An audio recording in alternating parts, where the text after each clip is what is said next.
zusammen, ich bin Jürg und willkommen zurück zu Grisha Yeti, grüß dich!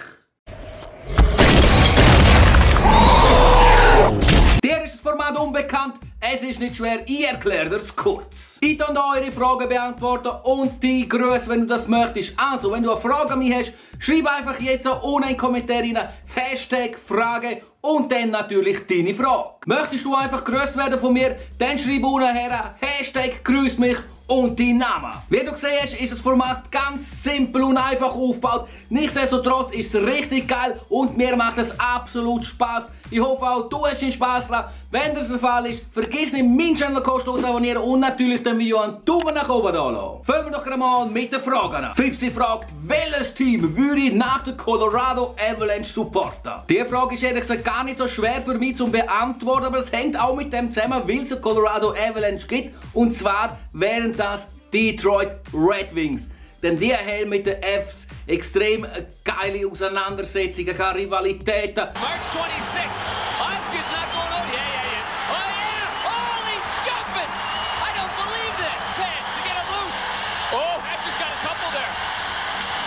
Oh, Patrick's got a couple of big-time rights. Das ist so geil. Also wenn, dann würde ich die supporten, einfach wegen der Vergangenheit, wo es mit den Fs hatten.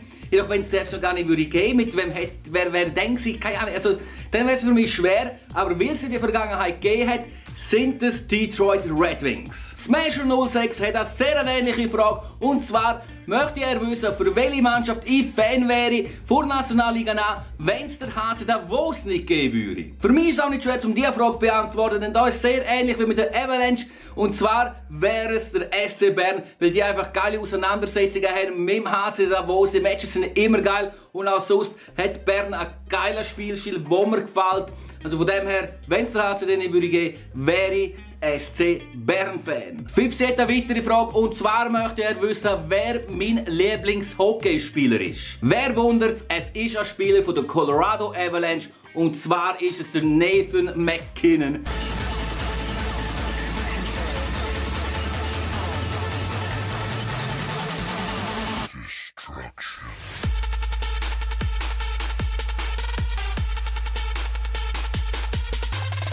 Der ist so brutal, besonders in dieser Saison ist er einfach die treibende Kraft bei den Fs und er spielt einfach geil, er hat Tempo, er hat Skillsticks, er hat einen geilen Abschluss, er ist einfach ein Hammerspieler und mir gefällt es, wie der sich auf dem Eis bewegt und einfach das Ganze drumherum von ihm einfach nur geil. Das war's bereits mit euren Fragen an mich. Wenn jetzt auch du noch Fragen an mich hättest, dann stell sie mir einfach jetzt auch unten in einem Kommentar her. Hashtag Frage, deine Frage an mich. Und somit kommen wir jetzt bereits zu den Grüßen.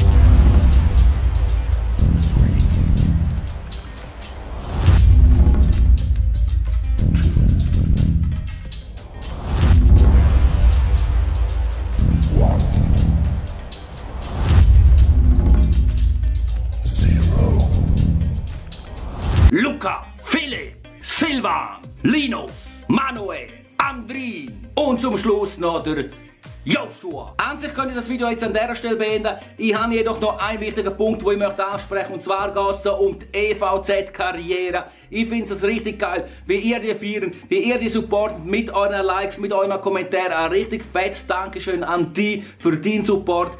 Ihr feiert das und ich feiere euch wegen dem. Welchen Punkt will ich genau ansprechen? Ich will den Punkt Trades ansprechen. Ich habe mir da schon sehr viele Gedanken darüber gemacht und ich bin zum folgenden Entschluss gekommen. Bevor ich zum Entschluss komme, vielleicht noch kurz, was genau war. Wir haben noch ganz am Anfang gesagt, wir machen nur realistische Trades. Dann sind Stimmen hochgekommen, ich soll einen neuen Goalie holen.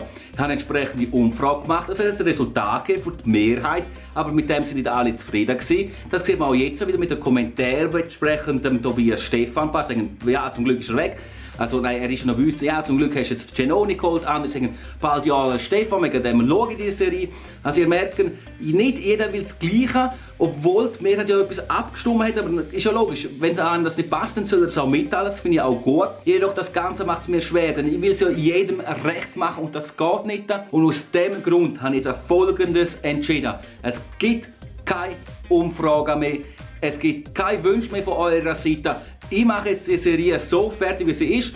Es wird wahrscheinlich keine Trades mehr geben, vielleicht gibt es auch, ich weiß es nicht. Auf jeden Fall wird jetzt alles bei mir liegen an der Entscheidung. Ihr könnt natürlich gerne Vorschläge bringen, oder beziehungsweise also nicht Vorschläge der Spieler, sondern sagen, hey, der und der Trade könnte sich jetzt abzeichnen, und wenn der wirklich passiert oder sehr realistisch ist, wenn wir das ganz am Anfang bestimmen, so etwas würden wir noch machen, aber keine so Geschichten mehr, wenn wir es jetzt gerade hatten mit dem Tobias Stephan. Ich will so Geschichten nicht, weil das gibt noch Unstimmigkeiten unter euch einander, mit mir und dem Ganzen, und das will ich einfach nicht. Das ist kontraproduktiv. Ich hoffe, ihr versteht das. Komischer Schnitt jetzt an dieser Stelle, denn ich habe eigentlich weiter geschnarrt, habe aber gemerkt, dass ich einfach sinnlos mich wiederholt habe, und das braucht es wirklich nicht. Wir sind jetzt nämlich am Ende von dem Video angekommen. Ich hoffe, es hat dir gefallen und du verstehst meine Sicht. Wenn das der Fall war, schreib doch unten her in den Kommentaren #IO. Ganz einfach. #IO. Dann weiss ich, ihr seid mit dem Ganzen einverstanden. Ja, und jetzt labere ich nur noch sinnlos. Und aus dem Grund verabschiede ich mich jetzt von dir und wünsche dir somit noch einen schönen Tag, einen schönen Abend und einen schönen Morgen. Ciao!